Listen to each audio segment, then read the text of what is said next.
ունենք մենք մեկ ոստիկանի ցուցմունք, ով ըստ արձանագրության ինքն էր ինձ ձերբակալել, արձանագրությունը կազմել, բայց այստեղ հետաքրքիր գիտեք որն է, որ մարդու իրավունքների եվրոպական դատարան ունի որոշում, ըստ որի մեկ ոստիկանի ցուցմունքով իրավունք չունես անձին ձերբակալելու, կալանավորելու, գործում առկա են նաև բազմաթիվ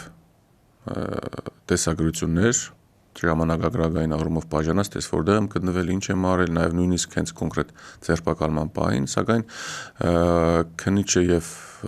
դատախազը այդ ամենին փաստացի ուշադրություն չդարձրեցին կամ միգուցե չեմ կարող այդ մասը պատասխանել, նույնին անդրաս նաև չկատարեց դատարանը, որովհետեւ մեր դատական նիստում իմ կալանքի որոշման մասով ամբողջ տեսագրությունը մենք նայել ենք։ Ես, իմ փաստաբանները, նաև մյուս կողմը, մեղադրյալ կողմը ու դատարանը, բայց ամեն դեպքում ունենք այն ինչ ունենք, սակայն ինչպես նշեցի, իմ բախտը չափից ավելի շատ է բերել, որի մասով առկա են տեսագրություններ, ես այդքան իմ մասին նաև չեմ մտածում, այլ իմ այսպես ասած բախտագից ընկերների մասին եմ մտածում, ում մասով միգուցե եւ տեսագրություններ առկա չեն։